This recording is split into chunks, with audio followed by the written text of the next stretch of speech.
Baik, bismillahirrahmanirrahim. Assalamualaikum warahmatullahi wabarakatuh. Ini kedengaran.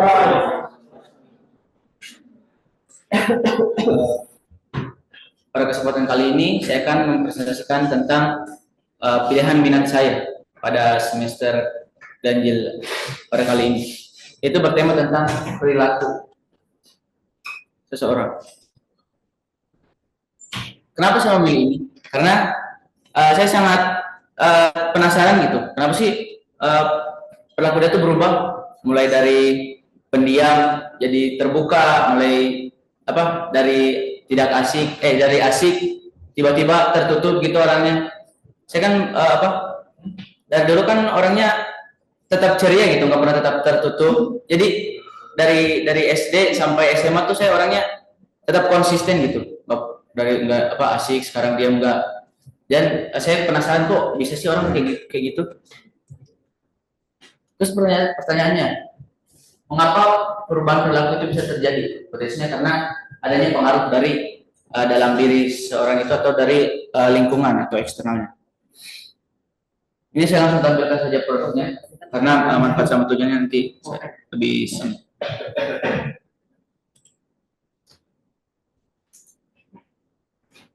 Nah, ini esai yang saya buat. Bilang kenapa tuh kamu berubah? Nah, saya di sini saya akan memaparkan tentang apa sebab perilaku itu berubah, mengapa orang-orang itu berubah. Yang tadi saya bilang dari pendiam menjadi asik gitu. Nah, di sini saya menaruh pemahaman dari salah satu psikolog terkenal, yaitu John B. Watson tahun 1913, yang memberikan aliran tentang behaviorism, yaitu meneliti tentang perilaku dan kepribadian manusia yang berubah karena pengaruh pengalaman yang dia dapat di lingkungannya. Itu menurut behaviorism. Karena perilaku seseorang bukan berasal dari menurut behaviorism, perilaku seseorang bukan berasal dari genetik, melainkan lingkungan yang dia dapat gitu. Contohnya orang tuanya tuh diajari lembut, kasih sayang, terus tidak pernah berkata kasar. Tapi dari SD sampai SMP dia tuh mendapatkan teman-teman yang toksik, bicara kasar lah, atau lihat pergaulannya yang kasar, teriak-teriak, dan itu yang membuat dia tuh terbawa oleh arus. Terus di behaviorism itu ada stimulus dan respon, di mana ada kalau kita mendapat stimulus positif seperti pujian, nanti respon terhadap orang tersebut itu akan dapat senyuman atau mendapatkan senyum lah. Kalau stimulus negatif itu akan seperti kita memberikan teriak atau marah gitu. Nanti responnya akan diam atau wajahnya wajah tidak tertarik gitu. Nah, selain dari perilaku yang didapat oleh lingkungan, perubahan perilaku yang didapat oleh lingkungan dan pengalaman, ada juga teori lain, yaitu teori social learning theory, di mana perilaku itu berubah karena adanya pengamatan dan peniruan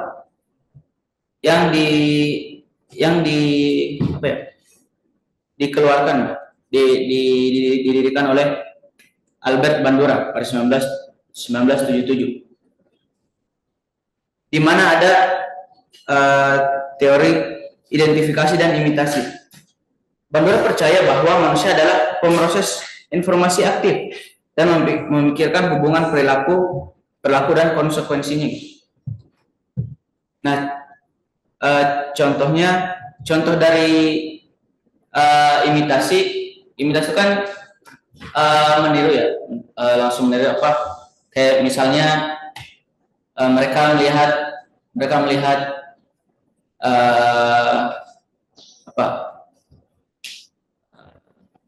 melihat misalnya main basket nih, ada misalnya Sapik lempar basket kering, terus dapat pujian dari cewek-cewek. Terus Rifki juga mau biar dapat pujian itu. Nah itu adalah imitasi karena karena sekedar meniru agar mendapat perilaku yang sama. Nah kalau identifikasi itu mengambil mengambil makna lebih dalam gitu. Seperti pengen masukin kering biar tangannya terlatih, biar nanti kedepannya bisa menjadi pemain basket hebat. Itu kalau kita mengidentifikasi lebih pengamatannya lebih dalam. Itu dari identifikasi. Terus ini ya, contoh mungkin saya ambil contoh dari perubahan perilaku secara alamiah gitu. Misalnya mungkin dari secara alamiah. Misalnya mungkin kalau melihat petir mungkin. Coba saya tanya Langit ya. Kalau kamu lihat petir apa reaksi kamu? Apakah menutup mata, menutup telinga, atau lari? Kaget.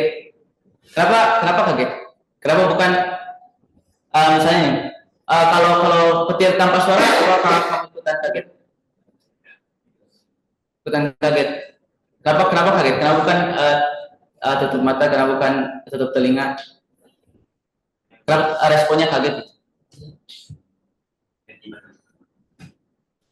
Karena tiba-tiba, karena mungkin dia merasakan dulu setiap melihat petir tuh suaranya keras bikin kaget bukan setiap melihat petir, jadi ke bawah sampai besar gitu, meskipun nggak ada suaranya tetap kaget. Terus itu secara alamiah. Nah kalau secara perbuatan dari manusia itu mungkin contohnya lampu merah. Nah di sini lampu merah. Kalau contohnya Ridho, kalau kamu lihat lampu merah, apa kamu berhenti atau lanjut? Berhenti mengendarai berhenti atau lampu merah. Nah kenapa kamu dapatnya dari mana? Apakah dari kamu melihat orang ini orang kalau lampu merah berhenti, aku ikut berhenti ya. Kalau enggak kamu diajarin sama orang tua, dua-duanya. Jadi itu semua tergantung dari lingkungan yang terikat oleh lingkungan dan pengalaman. Kayak misalnya tadi Langit karena pengalamannya kalau dengar setiap ada petir pasti suaranya besar dan membuat dia kaget. Pasti lama-lama setiap melihat petir juga dia kaget, meskipun ada suaranya, kan itu terbawa dari pengalaman gitu. Nah kalau Ridho tuh dari lingkungan, dari melihat sekitar gitu. Terus mereka dia langsung menirukan gitu. Nah di sini ada kasus saya ambil, yaitu ada anak dari dulu pendiam dari pas SMP. Terus pas kelas 9 sampai sekarang dia itu sudah mulai terbuka, tidak seperti dulu lagi. Itu karena adanya stimulus yang diterima di lingkungan sekitar yang membuat dia ingin menyatu dengan lingkungannya, juga hasil identifikasinya. Nah, katanya saya kan ngambil kasus ini dari wawancara. Saya tanya-tanya, kenapa sih kamu dulu tuh pendiam? Pas kelas 7 sama kelas 8 dia suka mojok aja terus paling belakang, main HP sendiri. Orang lain pada main di kelas, dia mojok aja sendiri. Itu pas SMP. Terus pas kelas 9 itu udah mulai terbuka. Saya kan pas SMP kan pas SMP kan masih online tuh. Saya lihat dari jauh pas kelas 8 tuh. Dia suka mojok, suka menyendiri lah. Terus saya lihat pas saya masuk dia masih menyendiri gitu. Terus pas makin lama, udah pertengahan semester itu dia makin terbuka. Terus sampai sekarang pas kelas 11 tuh malah nyatu banget gitu dengan teman-temannya, sering bercanda, dia mulai bercanda, dia sering ngajak juga, ngajak main. Itu karena hasil hasil identifikasi mereka gitu, identifikasi dia sama hasil dari stimulus yang orang-orang berikan kepada dia. Contohnya apa? Dia tuh apa? Sudah mulai terbuka karena dia katanya bosan sendirian, bosan tertutup lah orangnya, kamu tertutup, bosan pasti kalau orang introvert tuh kalau menurut dia ya, menurut dia tuh pasti nggak inilah, pengalamannya tidak banyak, soalnya sendiri-sendiri terus, nggak bergaul dengan temannya. Itu sama dari stimulus yang orang berikan itu ada apa ya?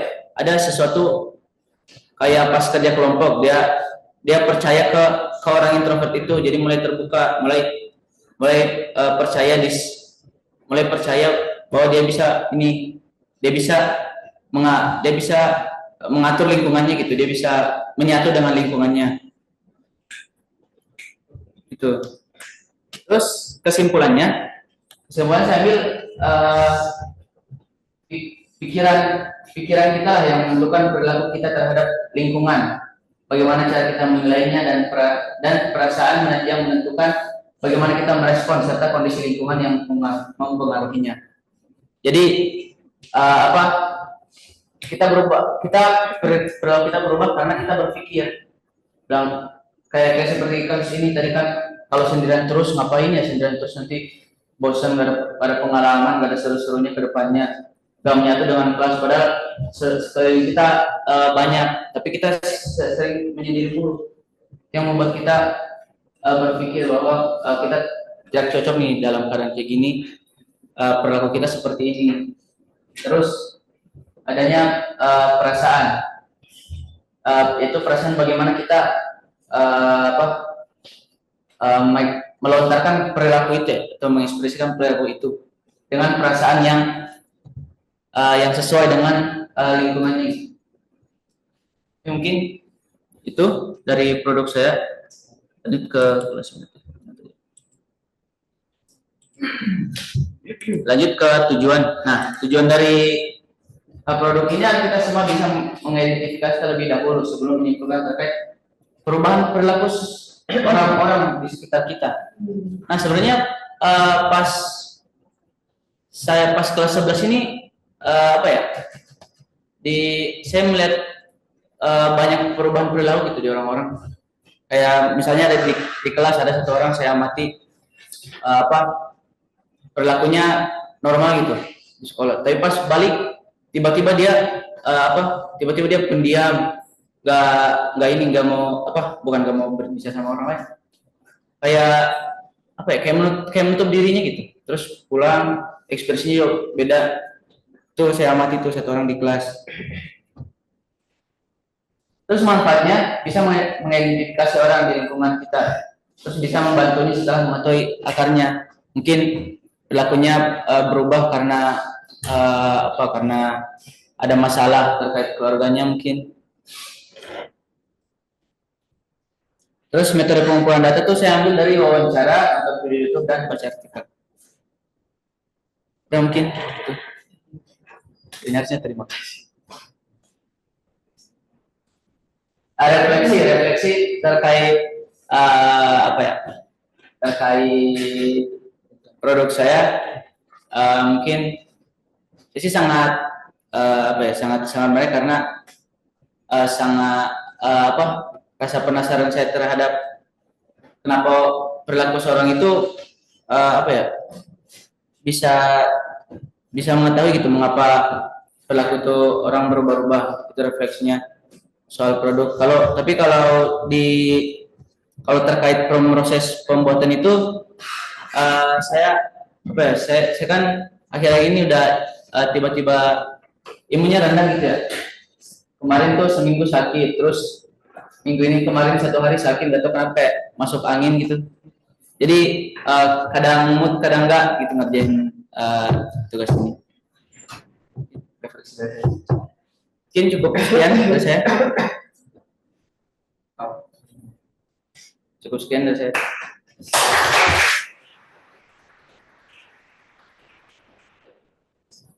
Waktunya nggak banyak sih. Langsung dari Bibir aja deh sebagai expertnya.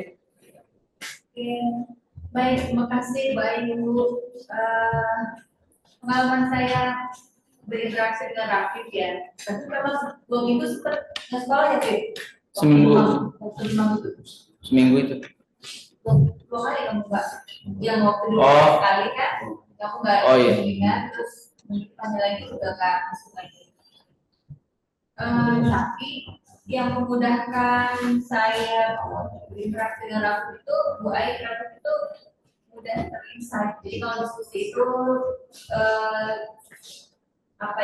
mudah menangkap inti dari pembicaraannya gitu, inti dari diskusi ya. Tadi backgroundnya juga sudah cukup lengkap tentang behaviorism, tentang social learning theory gitu ya, intinya sedang membicarakan tentang proses belajar. Yang secara konsep cukuplah untuk project mengenal perilaku manusia apa dan kenapa mereka bisa berubah dari waktu ke waktu. Makanya mungkin karena teman-temanmu kan tidak belajar seintens Rafif baca dan menginterview teman-teman ya, nanti besok menjelaskannya harus lebih fluent, lebih runut gitu, lebih sistematis, sehingga orang-orang yang baru mendengar apa itu behaviorism, apa itu social learning, apa itu lebih mudah menyimak.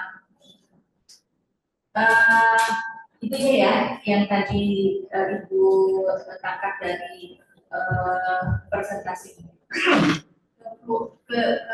Pelajaran dalam dalam menjelaskan materi. Tapi kalau konteks Ibu cukup bergerak apa itu bergerak? Oke itu bergerak itu apa? Siapa yang orang Sunda di sini? Doa. Ayam tuh orang Sunda. Tenang. Apa tenang? Tenang. Ya. Saya kenal Sunda hebat loh.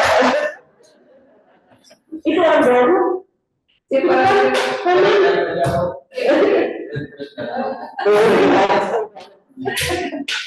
Itu mungkin semoga nanti semakin kamu belajar, semakin kamu mantap dalam melihat orang, juga kamu lebih komprehensif ya kenapa orang itu berubah dari A ke B, B ke C, B ke E. Selamat nanti mudah-mudahan ke depan lebih baik ya. Terima kasih Bu. Dari itu cuma satu. Apakah kamu mempunyai pipeline saat menyelesaikan ini? Timeline nggak ada. Nggak ada. Berapa lama kamu menyelesaikan ini? 1 hari sebelum presentasi, seminggu sebelum presentasi, atau seminggu. Seminggu sebelum presentasi. Sebelumnya kamu ngerjain apa? Sebelumnya? Nggak tahu. Oh iya. Dulu. Oke. Saya tuh awalnya ada kasus ini ya, apa sih? Kenapa anak nggak semangat belajar? Pengaruh lingkungannya tuh dari pondok lah, pondok terhasut. SMA malah nggak makin nggak semangat belajar karena nggak ada faktor yang bikin semangat gitu. Oh, jadi kamu diskusi dulu, dan kamu seminggu sebelum sekarang presentasi kamu menyelesaikan slide. Udah, itu aja yang pengen Ibu tahu. Oke, udah boleh ditutup. Baik, sekian dari diri saya. Maaf apabila ada salah kata atau ucapan. Sekian, assalamualaikum warahmatullahi wabarakatuh. Waalaikumsalam warahmatullahi wabarakatuh. Baik. Assalamualaikum warahmatullahi wabarakatuh. Assalamualaikum warahmatullahi wabarakatuh. Yang saya hormati Ibu Ayu selaku kepala sekolah, Pak Deden selaku pembimbing saya, dan Bu Wikrin juga, dan teman-teman sekalian dan juga orang tua yang saya hormati dan saya sayangi. Pertama-tama mari kita panjatkan puja dan puji syukur kepada kehadirat Allah yang telah memberikan kita anugerah, memberikan kita kesempatan untuk berkumpul di tempat yang kita cintai, SMA Al-Kausar, dan tidak lupa pula kita memberikan salam dan salawat kepada junjungan kita Nabi Muhammad SAW. Baik, pada kesempatan kali ini saya akan mempresentasikan hasil kelas minat saya pada tahun ajaran 2025-2026 semester ganjil. Topik yang saya pilih di sini adalah sejarah kondisi bangsa Arab pra-Islam. Kenapa saya memilih topik ini? Saya memiliki latar belakang dua. Yang pertama, saya ingin tahu seperti apa sebenarnya kondisi masyarakat Arab pra-Islam pada saat itu, pada sebelum Islam datang. Bagaimana mereka cara sosialisasi, bagaimana mereka cara berdagang, politik, dan juga tradisi dan budaya itu seperti apa. Karena dari sinilah Arab itu nantinya akan menjadi peradaban yang sangat besar. Yang kedua, saya ingin menantang diri saya sendiri. Jadi di sini saya mau tahu apakah saya memang benar-benar bisa memahami sejarah ini atau hanya cuma ingin tahu secara umum saja tanpa mengetahui akar-akar yang mendalam gitu. Dari topik ini, keingintahuan terbesar saya adalah bagaimana keadaan atau kondisi suatu bangsa ini yang telah menjadi peradaban terbesar. Saya ingin tahu bagaimana mereka menjalani politik, kepercayaannya apa aja, dan mengapa ini disebut jahiliyah pada saat itu. Saya juga ingin tahu apakah ada nilai-nilai yang bisa diambil dari zaman ini, apakah ada nilai positifnya atau hanya negatifnya saja gitu. Tujuan yang pertama untuk mengetahui asal-usul bangsa Arab yang ternyata itu dari bangsa Semit, anak Nabi Nuh. Yang kedua, memahami kondisi sosial, politik, budaya, tradisi bangsa Arab pra-Islam. Yang ketiga, saya akan menelaah perbedaan budaya antara Arab bagian tengah dan bagian tepi.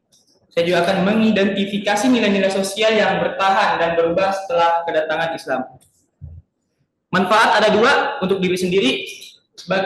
Untuk diri sendiri, saya sebagai sarana untuk menguji sejauh mana kemampuan saya memahami sejarah Islam, serta melihat apakah minat saya di bidang ini memang benar-benar minat atau hanya sebatas rasa suka sesaat saja. Untuk orang lain, saya harap makalah produk saya ini dapat memberikan wawasan baru tentang bahasa Arab, bukan hanya dari segi agama, bukan hanya dari segi menyembah berhalanya saja, tapi kita melihat dari sisi sosial budaya, sisi politik, dan moral etikanya juga. Untuk metode pengumpulan data, saya menggunakan metode studi pustaka. Saya membaca buku-buku sejarah Islam, mencari literatur sejarah di online seperti Wikipedia dan lain-lain. Terus saya membandingkan isi antar sumber untuk mendapatkan data yang akurat. Terus saya mencantumkannya di makalah. Tinjauan pustaka ada dua yang utama. Asyalabi, buku sejarah kebudayaan Islam 1. Jadi di sini beliau menguraikan masyarakat Arab pra-Islam secara rinci dan seperti hidup gitu. Dia menggunakan penjelasan dengan menggunakan syair-syair Arab dan memang sangat menggambarkan kebudayaan Arab pada saat itu. Dia membagi dua Arab, bagian tengah dan bagian tepi. Bagian tengah yang terdiri dari Arab Baduy, Arab yang hidup nomaden, bersuku-suku, berpindah-pindah. Di sini terdapat fanatik kesukuan, sangat setia kepada suku. Jadi kalau ada satu orang anggota suku yang ditindas, maka wajiblah bagi suatu kaumnya untuk membalas. Ada juga Arab Tengah, Arab Tepi. Arab Tepi ini seperti Arab yang udah ada kota. Dia sudah menetap seperti bagian Yaman gitu. Di sini sudah mengenal pertanian, sudah majulah teknologinya. Dari buku Ensiklopedia Dunia Islam, dia menjelaskan kehidupan bangsa Arab sama juga dengan tadi. Dia lebih mendalami juga sistem kesukuannya yang kuat, lingkungan gurun yang keras, serta di sini juga didalami perdagangan dan hubungan politik dalam negeri dan di luar negeri juga. Di sini juga dijelaskan bahwa ada mayoritas agama, ada yang menyembah berhala, ada juga Nasrani, Yahudi, dan juga ada agama yang masih memegang tauhid, agama Nabi Ibrahim, yaitu agama Hanafiyah. Untuk kesimpulan, masyarakat Arab pada zaman ini secara umum kita tahu ya mereka ini hidup pada zaman jahiliyah, kegelapan moral, bukan kegelapan ilmu pengetahuan. Mereka fanatik terhadap suku sehingga mudah menindas orang-orang yang berbeda pendapat dari suatu suku gitu. Jadi kalau sukunya salah, suku luar benar, mereka tetap mendukung suku yang mereka gitu. Jadi membela apa yang intinya satu sukunya dia akan membela habis-habisan gitu kan. Jadi meskipun hidup di zaman jahiliyah, ternyata masih ada nilai-nilai yang dapat kita ambil. Contohnya apa? Keberanian, takut mati, pemimpin yang tegas, dan juga laki-laki yang dapat bertanggung jawab. Di tengah-tengah masyarakat yang menyembah berhala, itu masih ada segelintir orang yang mencari kebenaran dan meyakini Tuhan itu esa. Tuhan itu bukan dari berhala yang dibuat sendiri oleh manusia. Contohnya Abu Bakar As-Siddiq, sahabat Nabi dari kecil itu merupakan Hanafiyah juga. Tapi yang menurut bacaan yang saya baca, beliau itu meyakini Tuhan itu esa, tapi beliau tidak mengetahui bagaimana cara beribadah yang tepat. Nah, ketika Islam masuk, Abu Bakar langsung memeluk tanpa ragu-ragu karena di situ sudah jelas bahwa Tuhan itu esa. Disitulah diajarkan tata cara beribadah yang benar. Kita langsung lihat refleksi. Jadi kekuatan saya memiliki rasa keingintahuan yang cukup besar, terutama dalam topik sejarah ini. Yang kedua, saya merasa mampu bekerja di dalam tekanan. Contohnya, saya mampu, ide-ide saya itu muncul ketika udah mau waktu presentasi. Tapi di sini saya bingung, apakah ini kekuatan atau justru kelemahan saya. Untuk kelemahan, yang pertama yang sangat esensial dari saya dari awal SMA, saya suka menunda-nunda waktu. Saya masih kurang dalam menyusun tulisan dan penempatan kalimat secara formal. Saya juga masih agak sulit untuk membaca buku sejarah, tapi ini bukan hambatan besar. Karena dari sini saya ngulang-ulang baca sejarah. Kalau bab ini saya belum mengerti, saya ulang lagi sampai saya mengerti, terus saya cantumkan di makalah saya. Tidak lanjut, saya berusaha membuat jadwal kerja agar tidak selalu bergantung pada tekanan waktu. Kedua, melatih kemampuan menulis saya supaya lebih terstruktur dan rapi. Yang ketiga, tentunya saya harus lebih sering membaca buku-buku untuk menambah wawasan saya. Di sini ada refleksi pribadi. Keempat, jadi di sini alhamdulillahnya saya menemukan benang merah bahwasanya Islam itu sejak pertama kali berdiri itu sudah ada itu sudah mengajarkan kita cara untuk mengatasi berbagai masalah. Karena Islam datang merubah peradaban yang dulunya buruk menjadi baik bukan melalui teknologi, bukan melalui pasukan yang besar untuk memerangi. Tapi apa? Nabi Muhammad SAW membawa yang namanya menghadirkan Tuhan, gitu. Dia membawa ketuhanan, bukan pasukan yang besar, bukan teknologi yang canggih, tapi membawa ilmu ketuhanan. Sama seperti kita, kalau kita ingin memperbaiki diri, menemukan minat kita jangan dulu belajar dari hal-hal yang duniawi. Tapi yang pertama yang kita hadirkan dalam diri kita yaitu agama. Gimana cara kita beribadah? Bagaimana cara kita menghadirkan Tuhan di sela-sela kehidupan kita gitu. Jadi lebih bertakwa karena saya yakin kalau itu sudah kita jalin dengan baik, semua hal-hal duniawi sudah akan bisa kita dapatkan dengan hati yang tenang dan sangat bahagia. Terima kasih, gitu saja. Apakah ada dari imamnya satu. Kita mau tanya, belum ke Pak Dede.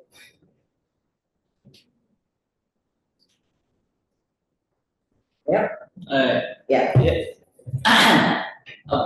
Kan kalau mau mencari ilmu pengetahuan harus menghadirkan agama terlebih dahulu. Apakah kamu udah menghadirkan itu? Apakah kamu udah menjalani? Benar pertanyaan. pertanyaan jujur itu belum bisa, soalnya itu bisa dibilang sangat sulit, tapi setidaknya saya sudah memiliki kesadaran, sudah memiliki ketahuan kalau oh iya saya nggak usah khawatir dengan minat saya. Kan dulu saya khawatir tentang minat saya kemana arahnya. Nah, setelah kelas minat ini berubah kekhawatiran saya menjadi apakah saya sudah menghadirkan Allah di sela-sela kehidupan saya begitu. Jadi saya sudah tidak menghadirkan minat, saya sudah tidak mengkhawatirkan minat saya gitu seperti dulu. Tapi saya lebih mengkhawatirkan ibadah saya harus benar gitu, menghadirkan ketuhanan gitu. Karena kalau sudah dijalani menghadirkan Tuhan gitu, itu urusan kita akan benar-benar dimudahkan. Saya jawab gak? Ini masih proses itu, masih Ya, mulai masih proses. Oke. Ada yang mau tanya lagi? Masih ada waktu sih.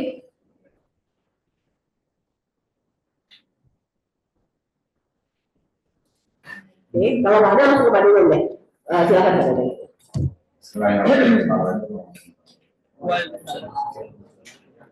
Kita sih itu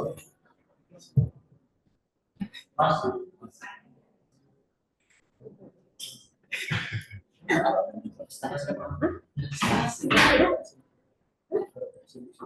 Oh, masih lama lah. Loh, kok bisa gitu ya? Bisa bentok ya? Oh iya, kok bisa bentok? Gak tau deh, biar dulu ya. Kita dulu ya. Itu tes. Pertama ya, ketika saya dan saya bertanya, apa outputnya? Nah, outputnya itu adalah tulisan. Nah, di awal itu harusnya itu, outputnya adalah tulisan, itu bukan presentasi ya. Jadi kamu yakin di tulisan kamu yang sudah banyak. Begitu masukkan presentasi kan itu nggak kelihatan, cuma poin-poin aja. Padahal yang kamu mau adalah tulisan. Maka ketika begitu, saya ngasih supaya banyak baca buku dan jurnal. Karena waktu membangun sebuah tulisan yang ilmiah, yang kuat, itu butuh daya baca yang baik. Saya kan ngasih buku, siapa kan susah. Nah, itu saya lihat tulisan cukup lengkap, banyak. Nah, cuma pas presentasi jadi nggak ada, itu pertama. Jadi harapan. Jadi maksudnya adalah tulisan. Nah, kamu nanti tulisannya itu di capture atau di apa linknya. Nah, ini tulisannya seperti ini. Cuma saya presentasi poin-poinnya ini ada dari tulisan. Nah, itu disampaikan di awal. Oh iya, Pak. Ya, kenapa? Karena outputnya tulisan, PowerPoint, kan? Kalau misalnya masih luas dengan tulisan ya bisa direvisi ya tambah-tambah gitu. Tapi itu setelah yang berat untuk tulisan. Nah, yang kedua saya menyoroti tentang tadi ya masalah presentasi dan topik. Ya. Nah, pertama setelah presentasi gestur gitu ya. Jangan menyerah. Tangan boleh gerak, tapi badan jangan goyang. Itu distraksi ya. Itu ya. Itu umum ya, tapi diperbaiki aja. Yang ketiga, untuk presentasi, karena dari tulisan itu banyak temanya, begitu sedikit poin-poinnya sehingga kamu itu agak kesulitan untuk mana yang menyampaikan yang paling. Nah, itu butuh teknik. Tekniknya apa? Yang di poin-poin itu, kamu ambil yang paling menarik buat membaca, gitu ya. Poinnya, ambil aja poin. Nah, itu dijelasin. Jadi jangan banyak, tapi nggak ada penekanan. Ya, di ke depan. Jadi, nah ini kenapa pada ini kemarin berbeda-bedanya sedang susun, nah kamu kan itu satu atau jadi karena susah gitu ya. Jadi menjelang akhir baru beres KPP-nya, lah itu. Nah itu lain kali gitu. Jadi kalau misalnya udah setor apa ini KPP-nya udah beres, saya ya, itu bisa saya koreksi. Tapi karena seperti tadi ada koreksi itu dengan ledakan gitu ya. Nah itu makanya jadi perumahan. Nah, kalau ini bisa dilakukan. Jadi temanya itu terlalu banyak, ada boleh sejarah Linus, Smith, banyak kamu menulis gitu ya. Tapi kesulitan juga di PowerPoint, itu mungkin cari yang paling menarik. Itu mungkin kalau ini dari saya. Jadi poin-poinnya. Jadi tadi ya masalah output, keputusan, masalah gestur, masalah tadi mencari tema yang menarik. Dan tadi kamu harus mulai disiplin karena itu di kelemahan, jangan ada terus. Ya, nah itu mungkin ke depan harus diperbaiki. Gitu. Assalamualaikum. Oke, dari masukan Pak Deden saya udah jelas nih, nggak usah lanjut. Udah, saya bisa nilai gitu maksudnya. Pak Deden. Baiklah, udah boleh ditutup. Atau ada teman-teman yang mau bertanya, masih ada waktu? 1-2 menit lagi. Nggak ada. Takut ditanya nanti ya pada saat kalian yang presentasi ya. Oke, ya sudah. Kalau ada yang nanya boleh tutup. Baik, sekian dari saya. Terima kasih semuanya. Billahi taufiq wal hidayah. Wassalamualaikum warahmatullahi wabarakatuh. Terus bagus ya. Ya. Maaf, orang belum bisa Pak. Kan enggak ya Allah. Punten Pak Rusmin. Silakan. Aduh tadi lupa Profesor. Maaf. Silakan Pak Rusmin. Maaf. Baik, mohon maaf saya tidak bisa buka kamera Bu ya, lagi di Iya, jalan soalnya. nggak apa-apa, suaranya saja. Sibuk. Ya ampun. Baik, makasih. Assalamualaikum warahmatullahi wabarakatuh. Ada Bu Ayu ya, kepala sekolahnya, ada Pak Deden pembimbingnya, dan mungkin guru-guru yang ada, Bu Selin juga. Yang pertama tentu terima kasih ya, juga mendampingi dan mendidik anak-anak kami gitu ya. Saya lihat sih tadi persentasenya ini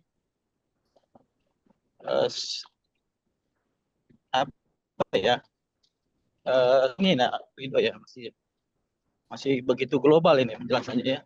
Dan saya lihat tidak ketemu poin-poinnya.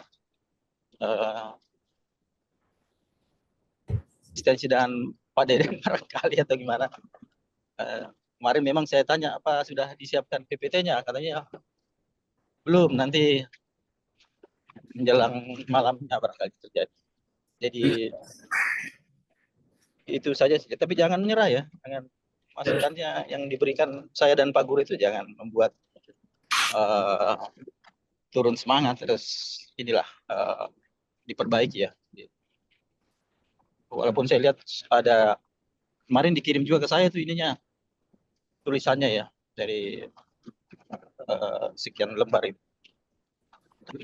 Saya sih mungkin Ridho ya, ini poin-poinnya saya lihat belum dijelaskan dengan baik ya. Langsung ke kesimpulan, mungkin perlu diperbaiki lagi lah ini ya.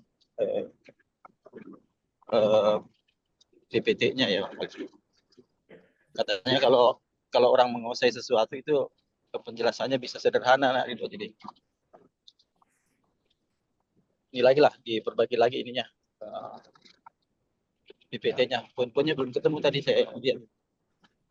Sekali lagi jangan kurang semangat ya dengan masukan dari saya atau mungkin dari Deden untuk diperbaiki ya, biar lebih baik lagi ke depannya cara bikin ininya, PPT-nya itu. Itu saya cuma semangatnya oke, saya lihat semangatnya, suaranya cukup ini, pede saya lihat tampilannya. Itu saya sih, tetap semangat ya Ridho ya, belajar dengan baik. Terima kasih Pak Guru dan Bu Guru semuanya. Assalamualaikum warahmatullahi wabarakatuh. Ingin aku memakai kata-kata paling tepat yang aku sediakan bagimu, tetapi tak berani aku, karena takut aku tak akan terbalas dengan harga yang setara. Itulah sebabnya aku sampaikan kata-kata keras padamu, dan kubanggakan kekuatanku yang kukuh padu. Melukai engkau karena takut engkau tak pernah mengenal kepedihan sedikit juga. Perkenalkan, saya Syafiq Abdurrahman Anet. Kali ini saya akan presentasikan produk kelas minat saya yang menulis tentang cinta dari perspektif psikologi dan sastra. Ini ada daftar isi, ada latar belakang, keinginan tambahan terbesar, tujuan dan manfaat, proses pembuatan karya, cara berefleksi dan kesimpulan. Yang pertama ada latar belakang. Untuk latar belakang ada dua. pertama itu karena puisi. Jadi kenapa saya menulis tentang ini, karena puisi-puisi yang saya baca itu kan banyak menulis tentang bertema tentang cinta.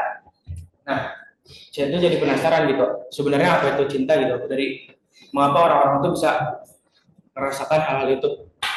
Terus yang kedua faktor lingkungan, banyak teman saya yang sedang merasakan juga, jadi saya juga penasaran gitu, kenapa bisa terjadi gitu, dan bisa terjadi oleh orang-orang. Lalu pengetahuan terbesar tadi udah dijelaskan dari perspektif psikologis dan sastra. Jadi kalau psikologis itu maksudnya kayak dari manusianya gitu. Kenapa cinta ini bisa merubah seseorang atau membuat seorang itu jadi berkorban dan lain-lain. Tujuan dan manfaatnya bagi saya bisa menambah pengalaman untuk saya menulis gitu. Yang kedua, memperluas wawasan. Memperluas wawasan ini mungkin suatu hari nanti saya menulis novel tentang menulis novel, tapi saya udah ada pengetahuannya gitu tentang si perasaan ini. Proses pembuatan karya, saya tuh membaca buku-buku, ada 4 buku yang saya baca. Jadi ada 4 buku. Yang pertama ini ada X From, The Art of Loving, membahas cinta dari segi psikologis. Yang kedua ada puisi-puisinya Tagore. Lalu Halil Gibran yang ditulis ditulis oleh Farudin Faiz, dan ada cerita-ceritanya dari Seno Gumira tentang Sepotong Senja Untuk Pacarku. Yang kedua tuh waktu itu saya diam aja gitu, maksudnya refleksi, bukan mencari inspirasi juga. Jadi dengan itu saya melepas koneksi dengan dunia luar, misalnya gak terhubung sama HP, gak terhubung sama internet, tapi saya duduk membaca tulisan-tulisan lalu menuliskan ulang apa yang saya baca, dan tulisan itu dari tulisan-tulisannya Kak Dede. Lalu ini cara minatnya bisa dibuka.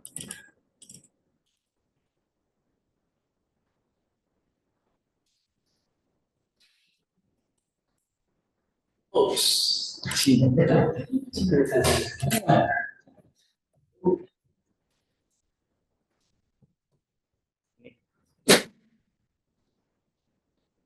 jadi di situ ada pertama-tama ada pendahuluan oleh saya, mengapa saya nulis ini, terus saya lebih ke menulis ulang apa yang saya baca di sini. Misalnya, jadi kan seni mencintai itu, seni itu artinya kita menguasai teori dan bisa menerapkannya.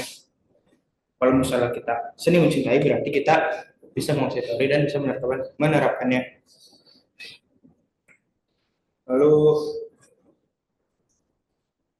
cinta itu juga perlu kita pelajari karena agar bisa memaknainya juga lebih dalam dan hubungan dengan orang lain itu bisa lebih lama gitu.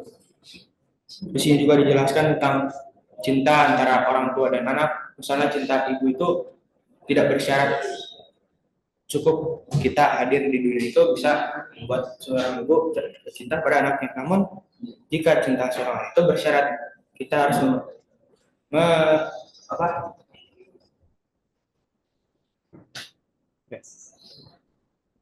bisa sesuai keinginannya gitu. Lalu cinta juga bisa bilang bukan kita itu cinta hanya satu objek gitu, namun kita harus cinta pada keseluruhan. Misalnya kita gak bisa mencintai satu objek tapi gak peduli sama yang lain. Itu sih. Sama di sini juga tulisan ini ditulis ulang yang dari buku X From sama bukunya ini Kak Halil Gibran. Gitu. Ya.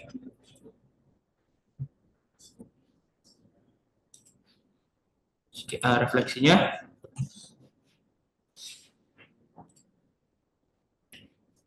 kekuatan saya minat membaca dan suka menulis. Lalu kelemahannya sering menunda-nunda dan selama ini kesulitan untuk menulis kerangka tulisan. Tindak lanjutnya tidak menunda dan mencatat apa yang ingin disampaikan di tulisan tersebut. Sekian, apakah ada pertanyaan atau masukan?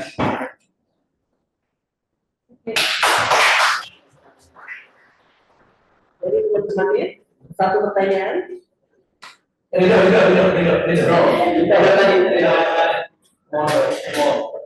Cantik. Ikan alasannya tadi itu membuat ini tentang kita gara-gara nikmat kan. Kalau cantik sendiri itu emang maksudnya dari tahun kita ini gara-gara emang pengen merasakan hal yang sama atau gimana gitu.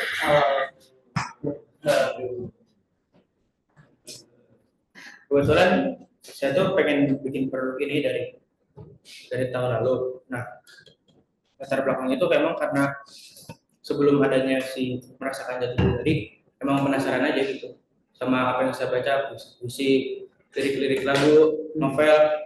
Sebenarnya kan banyak temanya cerita. Nah, saya tuh penasaran kenapa orang tuh bisa merasakan itu. Jadi nggak pengen merasakan hal yang sama juga sih, tapi emang penasaran aja gitu.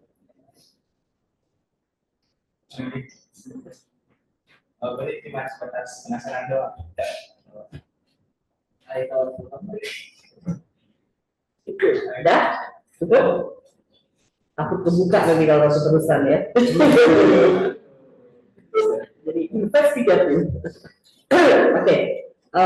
Masih ada satu pertanyaan lagi dari temannya? Yang sebelah sana kayaknya belum ada pertanyaan. Itu soalnya.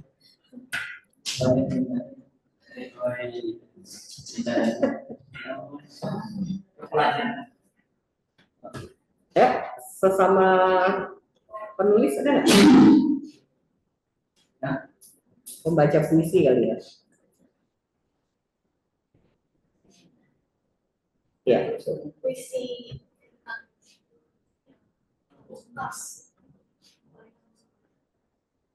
dan bacaan.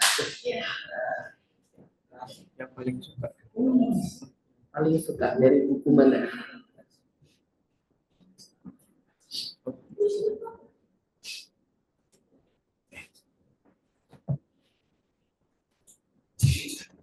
Puisi yang paling suka.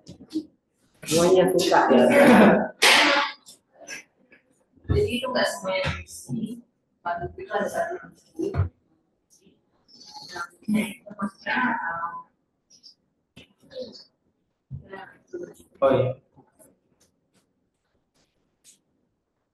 Yang dari bacakan berarti Yang paling kamu suka aja ya. banyak, tapi saya tidak. Enggak semuanya suka. Atau enggak ada yang kamu suka, jawab aja. Enggak ada yang saya suka. kalau mungkin bukan puisi lah ya, mungkin satu kalimat atau paragraf atau apa Quote-quote gitu. itu yang Ini belajar memutuskan tapi nanti kalau kamu sudah merasakan cinta, kamu harus memutuskan kan, cinta atau enggak gitu. Jadi panjang urusannya. Cinta pada mata pelajaran.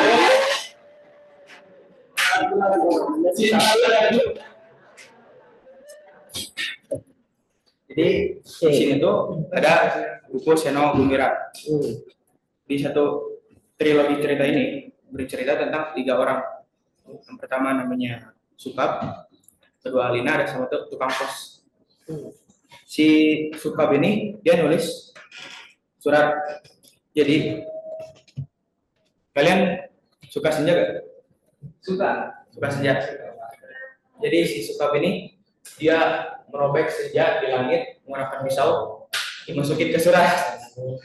Nah, suratnya dikirim ke orang yang dia sukai. Nah, habis itu ya kasih ke Alina. Alina ini sebenarnya nggak suka sama si Sukab. Nah, terus si Alina ini baru membuka suratnya ketika dunia itu udah menjadi kiamat. Membaca surat-surat itu terus.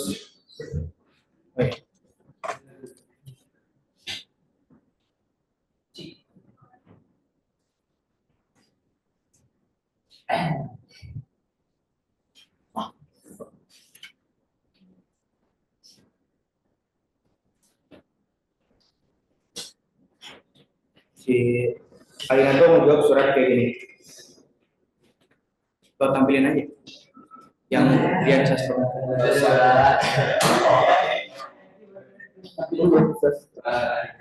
Di YouTube video.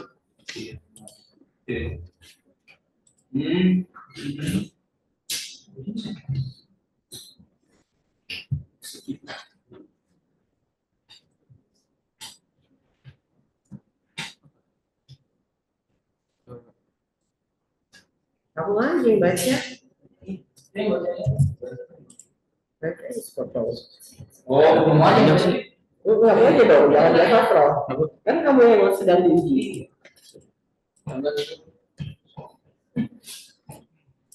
Tapi gaya Dian Sastro. Jadi si Alina tadi yang membalas surat Sukab yang mengirimnya senja, Sukab yang malam, bodoh dan tidak pakai otak. 10 tahun lamanya tukang pos itu mengembara di dalam amplop. Entah bukan yang ini.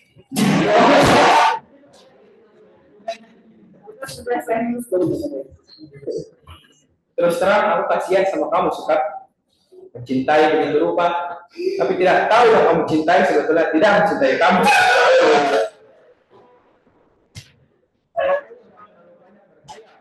Sukab, pakai otak dong sedikit. Hanya dengan begitu kamu akan selamat dari perasaan cintamu yang tolol.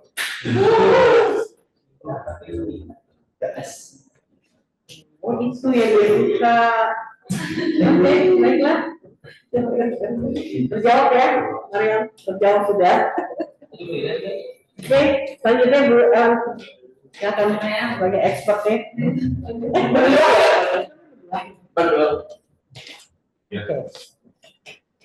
Ya, ini sama ya, sama kaitannya atau fokusnya apa, bicara mau bikin tulisan yang sifatnya reflektif, sama seperti terhadap juga ketika ini saya masih dari sisi psikologis ya, mungkin bela dari sastra, masih pendidikan psikologis ini yang apa ya, psikologi yang paling kuat. Saya tawarin juga orang berkenal lagi agama, beliau memilih 2 sastra dan psikologis, kalau itu mau balik kalau makan itu saya kasih respon, saya kasih ya mengolah. Memang kritik pertama ya seperti kamu menulis itu bagus gitu ya, presentasi dari ada aspek filosofis, ada aspek psikologis dan sastra. Harusnya itu ada poin-poin yang utamanya gitu ya, aksentuasi dari itu kan dari psikologi itu apa itu dicantumin gitu ya, itu usulan sama ya, karena nggak mudah juga ya dari sebuah tulisan presentasikan itu harus diambil. Nah itu yang mungkin perlu belajar presentasinya. Kalau tulisannya mungkin udah baik lah. Jadi harus biasa. Jadi begitu dimasukkan ke dalam sebuah presentasi, nah itu si poin-poin yang harus kuat. Bukan ada 2 ya, psikologis dan sastra. Nah, tapi kalau misalnya jadi baca tulisan sendiri tadi sudah ya itu yang paling kuat, mungkin itu dia. Jadi sejauh ini kami hanya membuat pelajaran aja, buat membantu Syafiq merefleksikan perasaannya.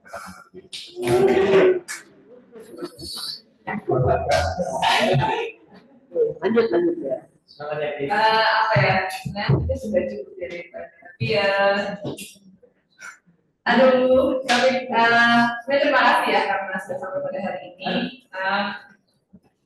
Saya ingin membantu memperjelas pertanyaannya. Oke. apa ya? Tadi kan Syarif menjelaskan bahwa alasan besar kamu melakukan ini adalah karena melihat teman-temanmu akan cinta gitu kan, sehingga sebenarnya kamu pasti dengan kondisi. Apa mungkin ya kemudian apa namanya kamu harus mencari tahu apa yang pasangan kamu, sedangkan kamu sendiri tidak merasakannya. Nah, apakah benar dalam proses kamu menyusun ini gitu kan? Saya ingin apa yang paling jujur gitu dari Syafiq yang bisa disampaikan di forum ini. Gitu. Tarikan terbesarnya apa gitu untuk membuat sebuah prasminat cinta gitu, sesuatu yang sangat abstrak gitu kan, yang mungkin juga dijauhi oleh macam-macam. Ngapain kita cinta, tapi kamu kemudian ngambil tema ini gitu dan kalau misalnya alasannya hanya karena mungkin begitu juga kayak ada nggak selain itu yang kemudian yang sangat personal dari diri kamu kemudian aku ingin tahu ini ceritanya apa sih? Stage, sure.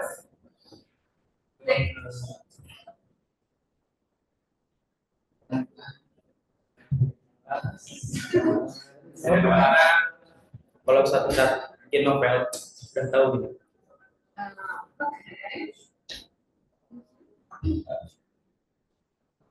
Buat novel ya. Sudah. Baiklah. Ya sih mungkin itu ya. Dan sebenarnya paling penting itu adalah soal kenapa tadi ada di matematik apa namanya? Kayaknya kebanyakan hari ini tuh kan kalian kehidupan hidupnya itu dari sosial media. Sehingga banyak hal yang nyata kita tuh tidak terfokus. Dan akhirnya mencoba untuk membangun koneksi itu kembali. Kita mungkin duduk sebentar melihat apa yang semua hadirkan pagi, siang, sore itu untuk membangun penghayatan tadi gitu, karena saya kira juga alam itu banyak bahasa di situ yang sebenarnya ada ekspresinya bisa diambil oleh siapapun. Memang ingin mencoba satu punya penghayatan itu terhadap kehidupannya itu, dan sehingga nanti mungkin bisa membantu dia untuk menulis sama aku.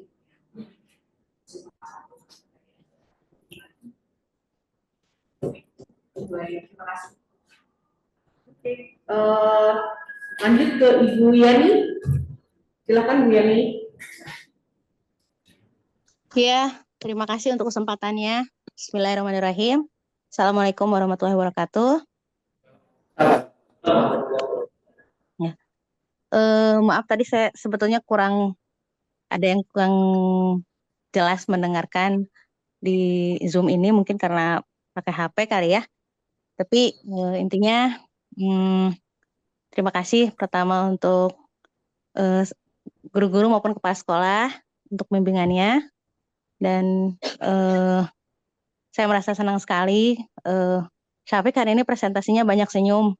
Itu yang bikin saya happy lah gitu. Karena maksudnya apa ya yang dia sampaikan itu memang ada yang nggak kedengeran, cuman ekspresinya semuanya cara dia menyampaikan tuh sepertinya tampak lebih percaya diri dari sebelumnya.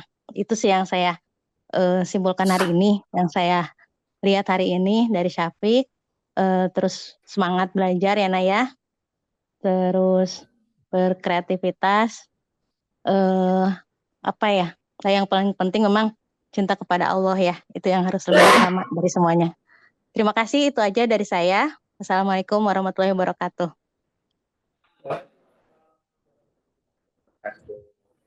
Ya, kalau dari saya benar setuju. Jadi karena ngikutin kan sampai dari SMP, sekarang makin banyak sebenarnya pada saat presentasi, makin percaya diri. Nanti lama-lama makin banyak yang jatuh cinta nanti. Kita lagi ya jadinya.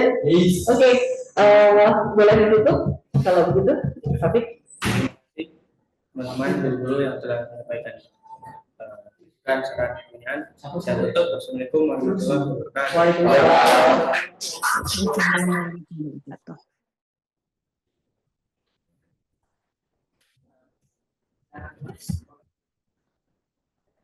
Sudah 11:15. Hari ini saya akan mempresentasikan saya, yaitu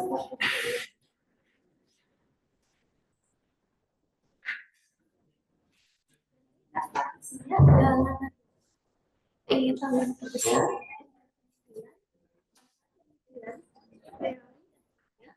metode pengumpulan data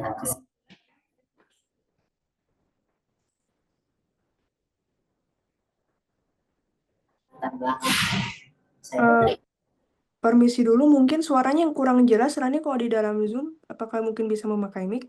Nah, deketin mic-nya. latar belakangnya Oh saya iya, terinspirasi dari postingan Instagram dari salah satu seniman favorit saya. Dan di postingan itu dia membuat buku yang isinya tuh kumpulan karya seninya dia, dan itu tuh seperti buku magazine. Dan saya merasa itu keren, jadi saya terdorong untuk membuat buku portofolio saya sendiri. Dan ini postingan dia, namanya Murio __ di Instagram. Dan keingintahuan terbesar saya itu, saya penasaran bagaimana seniman-seniman itu yang berbakat dapat mengubah suasana hati seseorang dengan karya seni. Tujuan penelitian saya ingin membuat portofolio untuk persiapan kuliah FSRD karena minat saya di seni. Dan saya ingin memahami arti warna secara psikologi agar dapat mengubah suasana hati dari sebuah gambar.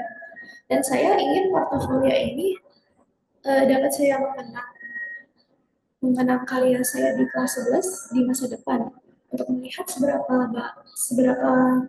jauh saya berkembang. Terus manfaat penelitian saya ini tuh bisa mengasah keterampilan seni. Jadi aku bereksperimen dalam warna, teknik, dan komposisi. Dan ini juga bisa sebagai alat refleksi diri. Saya bisa mengevaluasi bagaimana suasana hati dan pengalaman pribadi mempengaruhi karya. Dan ini juga bisa menjadi persiapan masa depan. Portofolio buku ini bisa jadi bekal untuk melanjutkan pendidikan seni. Teori art expressionism itu komunikasi keadaan batin. Jadi ekspresi dalam seni adalah proses di mana seniman mengkomunikasikan dunia batin mereka berupa pikiran, emosi, dan ide melalui media kreatif. Dan bagaimana cara seni menyampaikan ekspresi? Yang pertama itu dengan warna. Seniman memilih warna berdasarkan dampak emosional. Alih-alih pengalaman realistis, warna-warna merah seperti merah dan kuning dapat menunjukkan gairah atau kecemasan. Sementara biru dan hijau yang sejuk dapat membangkitkan ketenangan atau melankolis. Terus simbolisme. Seniman menggunakan objek, latar, atau komposisi simbolis untuk mengekspresikan atau merepresentasikan gagasan emosional atau spiritual.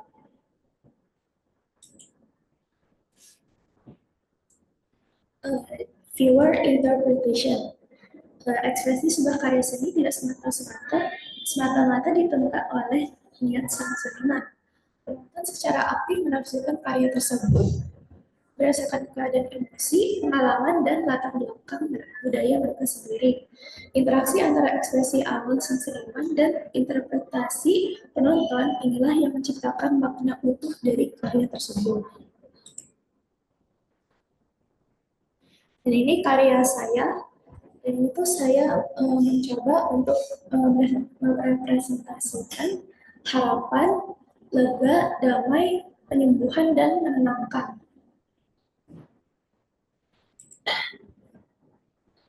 Nah, ini prosesnya saya membuat konsep dulu.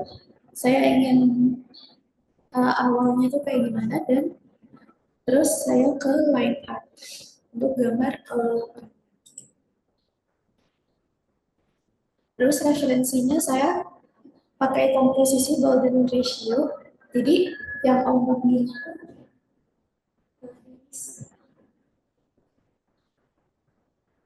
Papan tulis, mau jelasin? Mau jelasin papan tulis, selesai. Ini referensi posenya buat saya memeluk seseorang gitu. Dan ini saya juga revisi untuk warnanya karena yang kayak basic banget gitu. Dan warnanya tuh nggak cocok gitu, warna orangnya sama warna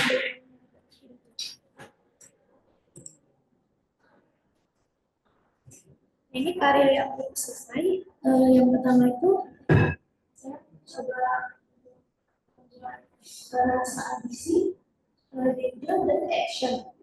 Saat ini saya coba merepresentasikan admire and romance.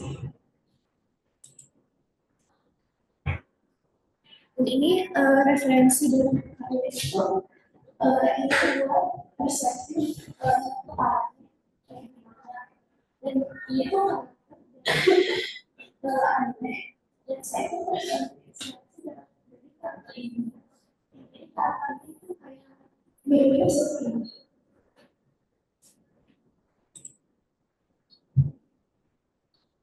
Dan ini saya juga revisi yang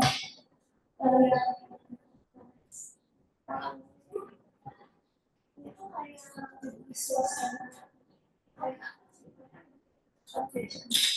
tapi kayak itu enggak aku tuh pengennya kayak admiring from afar.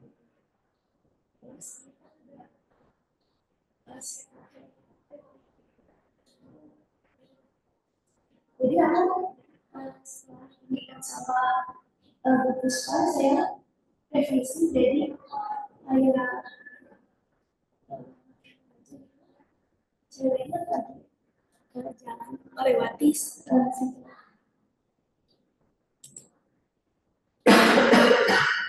metode pengumpulan data saya mencari teori warna secara psikologi untuk menentukan warna apa yang cocok dengan emosi apa aja. Kesimpulannya, seniman merepresentasikan emosi dalam sebuah karya seni lebih ke subjektif daripada ke objektif. Dan karya seninya bisa diinterpretasikan berbeda-beda untuk setiap viewer. Refleksinya, untuk kelebihan saya bisa menggambar line art yang rapih dengan gampang. Dan saya bisa bereksperimen dengan berbagai macam gaya gambar. Dan kekurangan saya sering tidak puas dengan hasil karya saya. Dan saya sering tidak menyelesaikan karya seni yang belum selesai. Dan suasana hati saya juga bisa memburuk saat menggambar karena biasanya tidak sesuai harapan gitu. Dan tindak lanjutnya saya ingin menetapkan tujuan yang realistis. Jadi saya fokus menyelesaikan sketsa basic daripada saya berpikir ini tuh harus sempurna. Terus saya akan menciptakan suasana gambar yang nyaman. Jadi saya pilih waktu. Jadi saya punya free time buat diri saya sendiri dan tempatnya yang nyaman. Jadi saya sukanya sendirian dan kesuka yang ramai. Dan saya akan mendengarkan musik yang bisa mengubah suasana hati yang buruk jadi lebih baik. Dan saya akan memberi jeda saat suasana hati saya lagi tidak bagus. Jadi saya akan utamakan istirahat dan penyembuhan diri. Terima kasih sudah mendengarkan presentasi saya. Apakah ada pertanyaan atau masukan? Seneng ya yang teman-teman laki-laki udah turun ya. Dia makin kencang kali soalnya. Oke, pertanyaan dari 2 orang.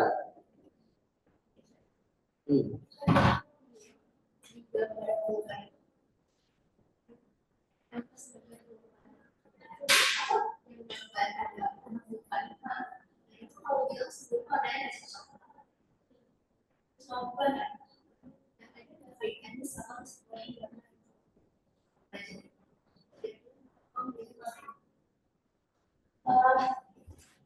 waktu itu kan awalnya tuh kan aku inginnya temanya itu kayak warna emosi berdasarkan warna. Jadi karya saya cuma satu warna aja, kayak warna biru buat atau buat tenang, terus warna merah buat marah gitu. Tapi aku ganti jadi ekspresi dalam seni aja, soalnya complementary colors.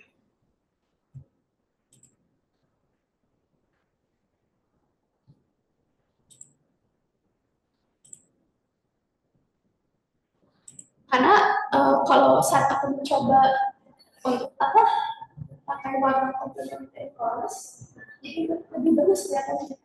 Kayak itu kan biru, terus sebelahnya itu kan warna oranye. Jadi mereka kayak apa? Ya, kayak lebih enak kalau digabungkan gitu. Sudah ini hijau, terus ini magenta. Jadi kayak apa yang lebih enak gitu dilihatnya. Terus juga kalau masalah ya, warna biru itu buat peace, buat buat healing gitu. Kalau warna oranye itu buat apa? Buat apa ya, aku lupa.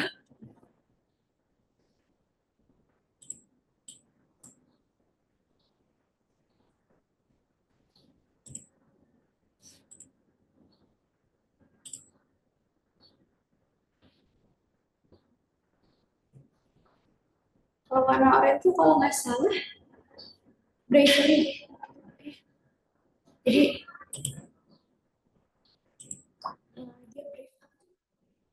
brave apa?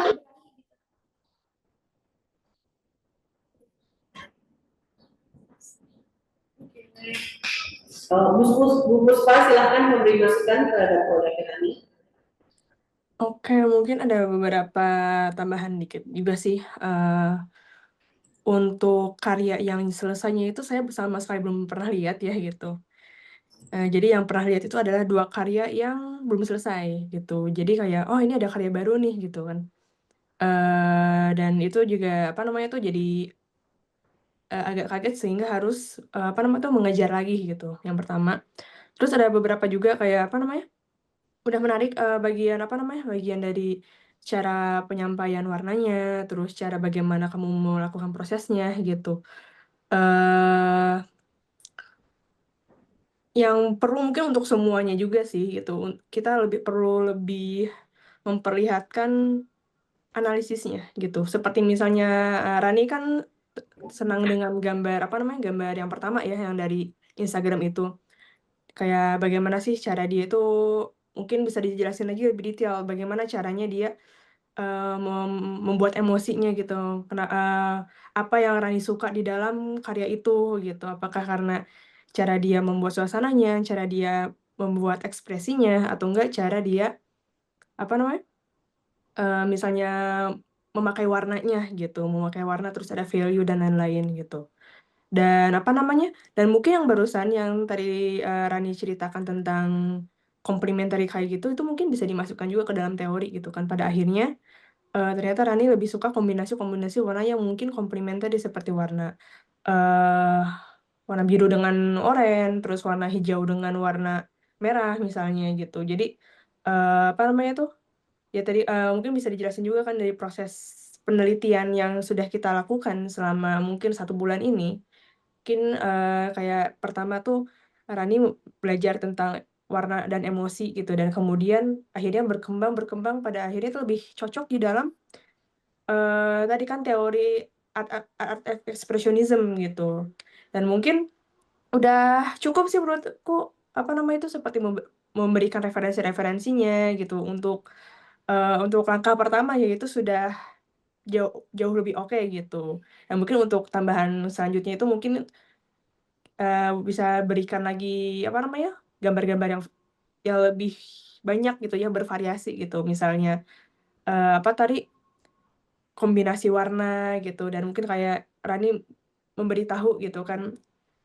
Dan mungkin itu aja sih menurut aku, kalau misalnya di dalam bisa dilihatin nggak di karya apa namanya, karya pertamamu yang orang berpelukan itu, bisa dilihat dulu. Nah ini gitu, dari yang sebelumnya Rani revisi dengan sekarang ini jauh lebih baik ya dari yang sebelumnya gitu. Dan mungkin akan kita bisa ulik lagi gitu ya, kembangkan lagi dari value gitu. Karena dari warna itu ada value juga, semacam gelap dan terang gitu. Bagaimana kedua warna itu nggak saling bertabrakan gitu. Biasanya itu dilihat dari kecerahan dari warna tersebut. Misalnya warna dari apa namanya? Warna dari rambut dan baju ibunya itu kan warnanya pink gitu ya. Kemudian dilatar belakangi dengan apa namanya itu semacam wave air atau mungkin wave dekorasi gitu yang warnanya biru muda. Dan itu cukup bertabrakan. Mungkin ada salah satu yang lebih direndahkan saturasinya gitu. Dia lebih gelap, jadi memberikan kontras gitu. Kurang lebih itu sih dari keseluruhannya udah oke. Segitu mungkin Ibu. Mm-mm. Alhamdulillah, berarti secara produk makin meningkat ya, Rani ya, Iya, kan tadi konsisten ya. konsisten. Oke, jadi kemampuan Rani semakin meningkat nih ya, Kak Puspa ya. Iya, dari yang 2 sketsa sebelumnya ini yang memang baik ya, walaupun baru pertama kali lihat. Dan mungkin tambahan lagi kelihatannya dalam problem ketika Rani membuat karya ini itu mungkin bisa lebih ke time management gitu. Jadi mungkin kita memang harus mengatur mood. Kalau misalnya kita moodnya tidak apa namanya tuh sedang tidak baik gitu kan, terus ternyata kita harus mengerjakan tugas, itu kadang-kadang harus ada apa namanya sikap profesionalnya juga di sana gitu. Baik, boleh apa namanya kita saya sedang lelah atau enggak sedang apa namanya itu tidak mood gitu. Tapi kan kita punya tanggung jawab juga kan sebagai deadline gitu. Sehingga kira-kira seperti yang tadi ya, perfeksionis itu udah Rani sadari gitu ya, ternyata itu enggak terlalu baik gitu. Mungkin bisa dimulai dari yang penting karyanya selesai dulu gitu, keseluruhannya gitu. Kalau misalnya dari apa namanya? Dari sketsa-sketsa yang sebelumnya kayak yang karya kedua dan ketiga itu ya nggak apa-apa, mungkin selesaikan aja sampai ke line art gitu, kalau misalnya nggak sanggup sampai misalnya warna gitu, atau mungkin sekedar sketsa komprehensif aja jadi keseluruhan tuh udah kelihatan, oh sketsa ini tuh memperlihatkan tentang ini gitu. Jadi kayak nggak setengah-setengah gitu, jadi kayak kita lebih fokus kayak oh berarti besok harus kerjain kira-kira segini aja dulu gitu. Dan mungkin kalau misalnya menurut saya tuh jangan terlalu fokus ke detail gitu. Kita fokus ke cara keseluruhannya aja gitu. Kalau misalnya gambar dari keseluruhannya itu udah oke, baru tambahin detailnya. Jangan sampai fokus ke detail dulu, sehingga nanti keseluruhan karya itu jadi kelihatan nggak selesai. Kayak misalnya kita bikin lukisan, di bagian kiri itu kayak detail banget, tapi di bagian kanannya itu kayak kosong gitu. Jadi kayak mungkin kita bisa nge-balance itu ya, dan itu yang memang perlu latihan. Itu sih. Ya, alhamdulillah setuju tuh. Masukan bagus Pak, setuju. Dan tadi Rani juga sudah punya satu cara ya, bagaimana menaikkan mood Rani gitu ya. Tadi Rani bilang dengerin lagu yang lebih enak membuat mood Rani naik. Itu memang harus Rani terus coba ya, berbagai penyelesaian untuk membuat Rani merasa lebih baik gitu. Karena tadi kata Bu Puspa juga bilang bahwa seniman itu juga perlu hasil ya Bu Puspa ya, perlu lihat, selesaikan dulu secara globalnya, jangan main di detil-detil. Karena kebanyakan seniman ya Ibu tahu ya, teman-teman Ibu misalnya, dia akan melihat di detil-detil tapi akhirnya nggak beres. Itu kan nggak bisa juga ternyata ya seorang seniman seperti itu. Jadi tanggung jawab juga nomor satu ya, tanggung jawab penyelesaian produk gitu. Ya, kalau dari saya lihat Andi ya semakin percaya diri, semakin baik. Masih ada waktu di SMA untuk memperbaiki diri jauh lebih baik supaya nanti pada saat kuliah, Tani kan sendiri nanti ya. Mungkin nggak ada teman satu jurusan mungkin kalau masuk FSR di ITB nggak ada temannya tuh yang berminat ke sana. Tani akan sendiri. Jadi Tani harus menempa untuk mandiri ya saat-saat SMA ini, karena nanti Rani akan meneruskan, melanjutkan pendidikannya sendiri. Nggak mungkin pegangan ke teman terus gitu ya. Jadi Rani sudah mulai dari sekarang. Untuk waktunya masih panjang, ya? Iya. Oke. Iya. Ditutup, silakan. Terima kasih. Ibu ada nggak? Orang tua ada nggak? Tidak ada. Nggak ada. Oke, kalau nggak ada boleh tutup. Terima kasih atas masukannya. Wassalamualaikum warahmatullahi wabarakatuh. Waalaikumsalam. Waalaikumsalam warahmatullahi wabarakatuh. Terima kasih juga Rani. Ya, terima kasih Bu Puspa.